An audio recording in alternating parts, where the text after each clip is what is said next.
DMTV Info, votre chaîne d'information en temps réel. La politique, la santé, le sport, les faits de société, la musique, les rumeurs et bien plus encore. Vous découvrirez cela dans notre chaîne DMTV Info.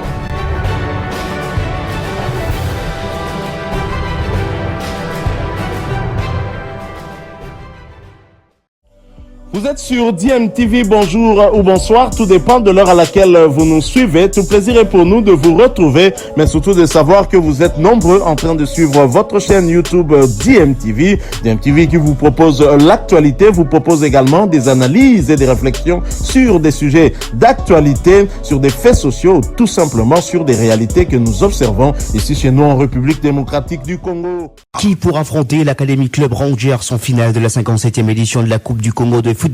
La réponse sera connue ce samedi à l'issue de la deuxième demi-finale qui va opposer tout à l'heure à 15h au centre technique de la FECOFA, Kourara-Pova, le Daring Club Motema Pembe à la JS Group Bazano.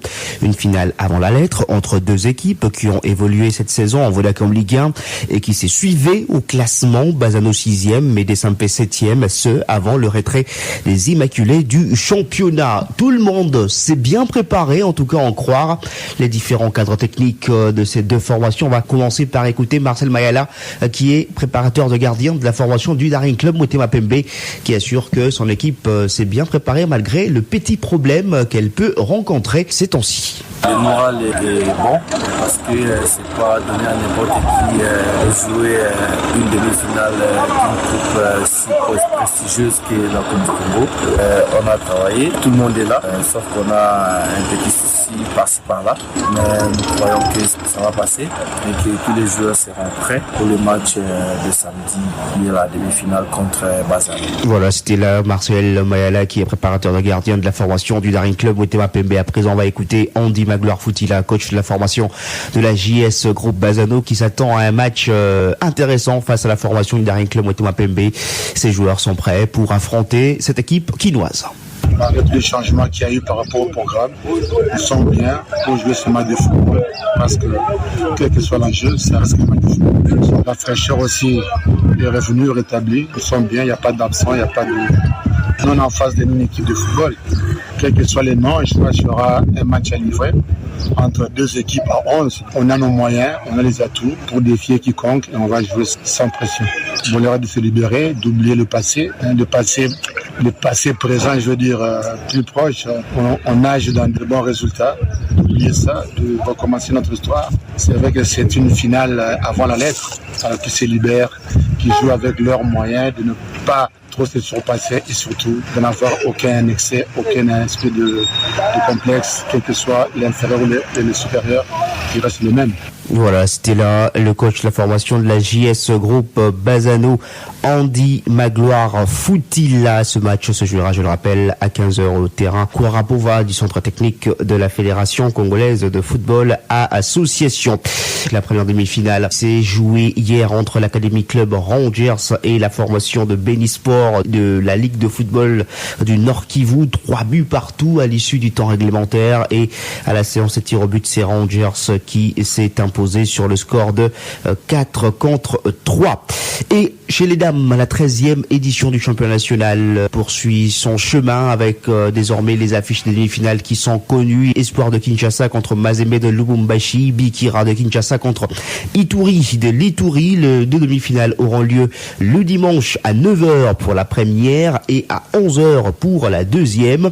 Hier, il y a eu les matchs des quarts de finale avec notamment cette surprise, l'élimination des Amani FCF, tenant du titre de cette compétition, éliminé par Espoir après la séance de tir au but. C'était 0 but partout à la fin du temps en réglementaire. Et puis à la séance des tirs au but, c'est la formation de Espoir qui s'est imposée devant Amani. 4 tirs réussis contre 2. Mazembe n'a pas fait dans le détail contre Osek. 14 buts à 0. CFF Bikira s'est imposé devant Tosepela sur le score de 3 buts à 1.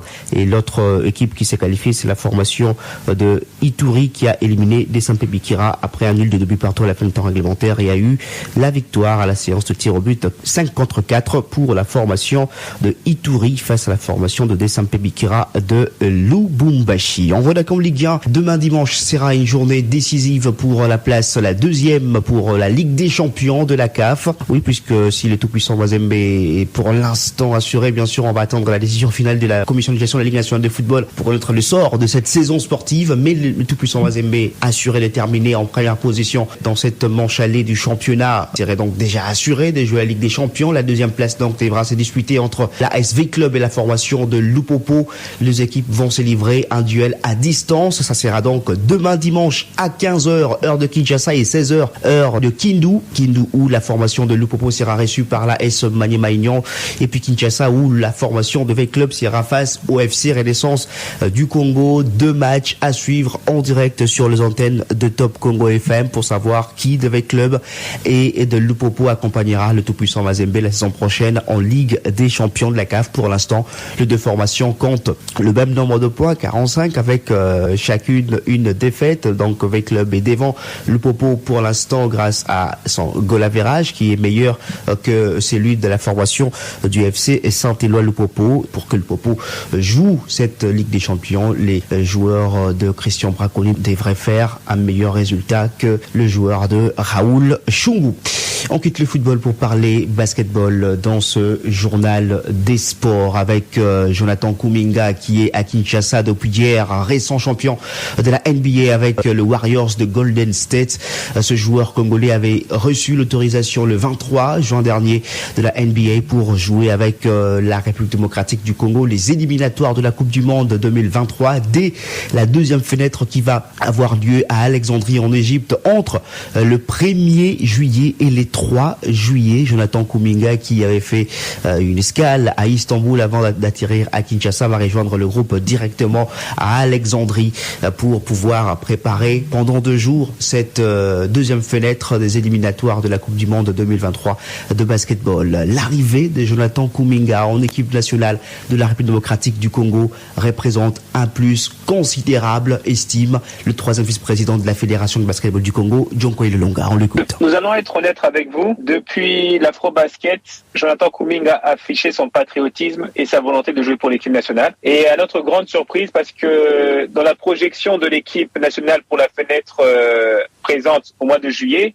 le staff technique pensait que par rapport aux playoffs de Golden State en NBA, Jonathan Kuminga ne pourrait pas être disponible s'ils arrivaient jusqu'au Game 7, la 7e rencontre. Il est champion NBA en titre. Il a remporté avec les Golden State. Nous n'avons pas envoyé la convocation, mais il a montré sa volonté, son patriotisme, parce qu'on pensait qu'il était occupé et qu'il pourrait pas venir. Mais de lui-même, par amour du pays, a fait toutes les démarches et c'est vraiment une fierté. Ces genres d'actions-là sont des actions vraiment à applaudir et à reconnaître vraiment le patriotisme de Jonathan Kuminga. Et nous le remercions en tout cas pour l'amour qu'il a pour le basketball et son pays. Qu'est-ce que peut représenter l'arrivée de Kuminga pour l'équipe nationale de la RDC? Aujourd'hui, tout le monde sait que Jonathan Kuminga est un joueur athlétique, joueur de NBA. L'expérience, il a 1 année d'expérience, il a joué aussi en D-League, mais il faut voir aussi le niveau. Aujourd'hui, nous savons que Kuminga a un bon pourcentage aux 3 points, ce qui est un point faible de l'équipe nationale. Donc il va compléter, c'est comme aujourd'hui, vous avez aussi le joueur Christian Loutete qui va compléter. Nous n'allons pas mettre la charrue avant les bœufs, c'est un plus pour l'équipe. Mais après, c'est l'équipe qui doit être forte. C'est pas le meilleur joueur, c'est toute l'équipe. Mais il faut dire que c'est un plus considérable à ne pas négliger. Il joue dans le championnat le plus élevé du monde. Et je pense qu'aujourd'hui, ce sera un plus. C'est au staff technique maintenant de pouvoir bien faire cuisiner leur équipe afin qu'ils aient des automatismes et qu'ils soient performants. Voilà, c'est là Djonko Ilolonga qui est 3e vice-président de la Fédération de basketball de la République démocratique du Congo. Le reste du groupe continue à se préparer à Istanbul avec aujourd'hui une opposition en interne. Ce ne sera pas face à un adversaire extérieur, donc 2 camps entre les Congolais qui vont donc s'affronter aujourd'hui pour pouvoir avoir un tout petit peu de temps de jeu après avoir remporté leur premier match amical face à Darüşşafaka, un club turc de première division, 98-47 lors de leur premier match amical. Voilà, nous sommes de retour et merci à vous de nous avoir suivis. Merci de continuer à faire confiance à votre chaîne DMTV et nous espérons en tout cas que ce sujet vous aura plu et si c'est le cas, laissez-nous un maximum de j'aime. Merci de partager avec nous aussi votre point de vue en nous laissant un commentaire.